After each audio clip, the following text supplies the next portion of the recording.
बारिश के चलते मथुरा के छाता क्षेत्र में किसानों की फसल बर्बाद हो गई है, जिसे लेकर किसान संगठन सरकार से मुआवजे की मांग कर रहे हैं। बता दें कि भारतीय किसान यूनियन टिकैत के पदाधिकारी और कार्यकर्ताओं ने उप जिलाधिकारी छाता श्वेता सिंह को मुख्यमंत्री के नाम ज्ञापन सौंपा है। कहर बनकर टूटी बारिश ने किसानों की धान, ज्वार, बाजरा, कपास की फसल बर्बाद कर दी। आलम यह है कि अन्नदाता आज अपने आप को ठगा महसूस कर रहा है। छाता क्षेत्र के किसानों की समस्या की आवाज उठाते हुए भारतीय किसान यूनियन टिकैत के पदाधिकारी और कार्यकर्ताओं ने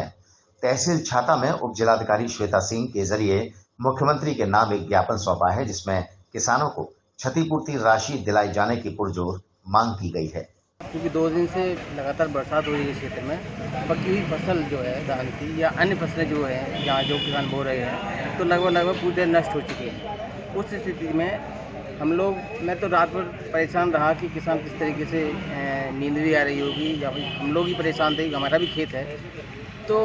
आज मैंने सुबह अमर उजाला में माननीय मुख्यमंत्री जी का एक निर्णय था, उनका लिखित में था, तो उन्होंने कहा था कि जहां बाढ़ग्रस्त इलाका है वहां किसान को अगर नुकसान हुआ है तो उसका मुआवजा हम देंगे, और जहां सूखाग्रस्त है अगर वहां भी नुकसान है तो वहां भी हम उनको मुआवजा देंगे। तो हमारा आज इसी कड़ी में माननीय उप जिलाधिकारी महोदया के माध्यम से माननीय मुख्यमंत्री जी को एक ज्ञापन सौंपा गया है कि धान की फसल लगभग 70% खत्म हो चुकी है। उसी के संबंध में शासन से मांग की है कि उसका प्रॉपर सर्वे कराकर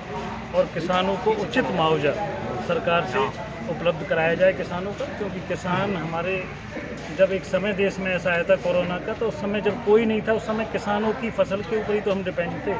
जब कंपनियां बंद हो गई थी, सब कुछ बंद हो गया था, जब किसानों का जो अन्न है उसको खा करके हम लोग जीवित रहे थे। इसलिए ये किसान जो हैं वो मैं समझता हूं कि अगर भारत में अगर कोई सर्वोपरि अगर जिसको माना जाता है तो किसान को माना जाता है, और अगर वही दुखी रहेंगे, जब हमारा अन्नदाता ही दुखी रहेगा तो हम सुखी कैसे रह सकते हैं। तराई के क्षेत्र में जहाँ धान की पक्की फसल खड़ी थी, कॉमन धान की और 15 से 9 धान की, पूरी फसल पानी में डूब गई है, पूरी एकदम बिछी पड़ी है खेतों में फसल। आज हमने सुबह से ही सभी साथियों के साथ हमने पूरे क्षेत्र में तमाम क्षेत्र के 3 ब्लॉकों के गांव में हमने जा के वहां मौके पर निरीक्षण किया है, किसानों से बात की है, और आज हम उप जिलाधिकारी जी के माध्यम से माननीय मुख्यमंत्री जी के लिए ज्ञापन देने आए हैं कि तत्काल प्रभाव से शासन द्वारा टीमें भेजी जाएँ गाँव में और वहाँ उसकी नुकसान का आकलन किया जाए।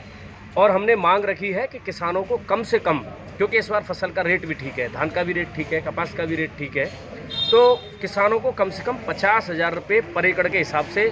सरकार मदद करे और बीमा कंपनी पर शासन दबाव बनाए, सही तरीके से क्रॉप कटिंग जो हो किसानों की और किसानों को मुआवजा मिले।